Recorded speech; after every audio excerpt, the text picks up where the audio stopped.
Peace. This is Wise for Wise Words Media back at y'all for another round. And it's funny, man. One loss. And now all of a sudden there's a bunch of new Detroit fans. And all of a sudden the Knicks are in danger. They're going to lose this series. Man, pump your brakes, man. The Knicks are not losing this series.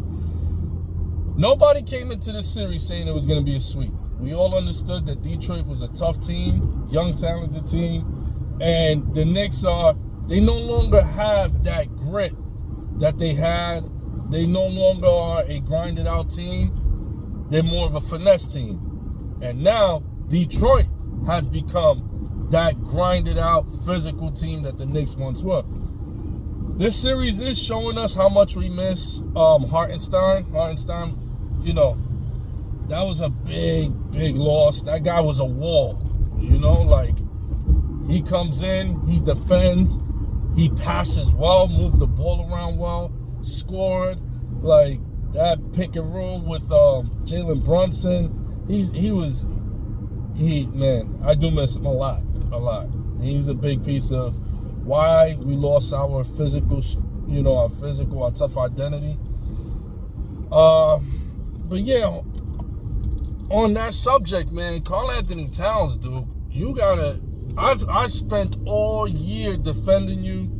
People calling Karl Anthony Towns soft. I've defended this guy this whole year. But son, for you to not get more than 10 points and get they locked you down in the second half. Donut. Dude, nah, you can't. I'm not going to defend that. Today, I'm not going to defend that. Dude, you got to show us more. I'm sorry. You from the town or, you cross the water. You from the town, basically, Duke, you know how it is, son.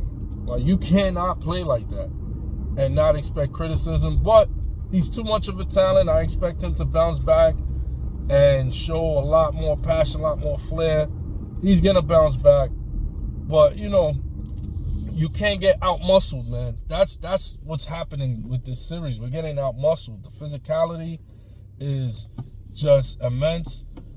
You got Thompson fouling out.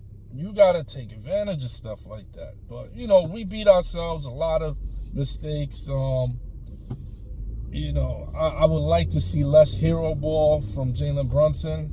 I'm not going to sit here and bash Brunson because I'm not a Monday morning quarterback. I'm not going to be one of those people, what have you done for me lately?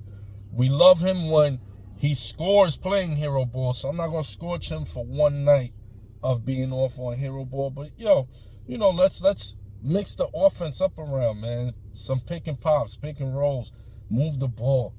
But I guarantee you we're going to win this series 5 or 6 games. We'll go in there, Detroit game 3, quiet down the whole scene, take over the arena. Even though they kind of banned us from there. But we're going to take over just off the energy. We're going to come in there. Tibbs is going to have them motivated. They're going to come in, ball out, and they're going to deflate the air out of that building. So, yeah, but yeah, I'm not concerned. I'm not concerned because this is reminding me a lot of the Cleveland Cavs series, where the Cavs are a young, talented team, but those lights, they get bright. They get bright, especially if you win a game and now there's a lot of pressure on the next game. Those lights get bright.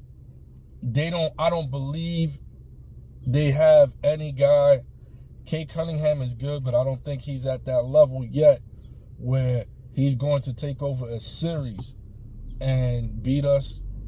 That's not happening this series. We're gonna put OG on them if we have to, just to slow that down. So we have a way to deal with this team. What I'm more concerned about is moving forward, because this iteration of the Knicks that we have with Karl Anthony Towns and Mikal Bridges, they're both playing soft. And that's a little concerning moving forward, playing a team like Boston or the Cavs, who are big and physical. playing teams like that, this soft streak is what really concerns me. The Knicks, albeit, I'll keep it a buck. The Knicks are no longer contenders. And what I mean with contenders, before some of y'all go crazy, to me, what defines a contender, there's only 2 contenders in each conference. And those are the 2 teams that are readily, that you can plug them in and be like, yo, these 2 teams I can see in the Eastern Finals. You got to give the Cavs their credit because they held down that 1 seed all year. They swept the Knicks, and they've beaten Boston. So you got to give them that credit. They're a contender. And then number 2, Boston. Boston also manhandled us this season. Another sweep. And they are the defending champions. They have the experience. They have closers on their team. They have lockdown defenders. They have all the makings of a championship team. So those 2 are the contenders, But we are a wild card. And a wild card is a team that when they're clicking on all cylinders, when they're bringing their A game every night, not like what happened Monday where we took a night off and we bought our B- game. When you are bringing your A game every night and no nights off, you have the ability to beat a team of that caliber of a Cleveland or Boston. And I say that we are a wild card. So the 2 contenders, yes, are Cleveland and Boston, but we're third for a reason. We're a wild card. We're right there with them. Not exactly on the same level as Boston, and Cleveland showed that they've taken a step forward, and I wouldn't say we're on their same level right now at the moment, but we're a wild card. Meaning, if Tibbs could get some of these people, like Karl Anthony Towns, like Mikal Bridges, to toughen up, wake up. If he would play campaign more, you see what happens when you put in campaign. Again, in the playoffs, experience is huge. Experience is so vital. It's crucial. Put in campaign. You see what happens. You see what he did to us last year in Philly. So why not put him in and you see what happens? Don't overexhaust. Don't overuse Josh Hart. Give him a break. Put in campaign sometime. Good things can happen, Tibbs. Good things can happen. But to all the fans and all the haters that are like down in the Knicks and saying the Knicks are going to lose now and we got exposed, listen, ain't nothing got exposed. We had a bad night. You can't play with your food. And this is what happens when you play with your food. This was the exact result. They had a great first half and they said, okay, that's it. We won. But no, man, there was another 24 minutes of basketball left and they paid the price.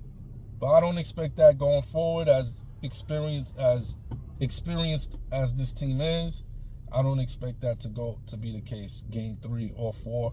And I expect us to come back home and wrap it up in the Garden. And that's all I got for now. Watch for Wise Words Media. Peace.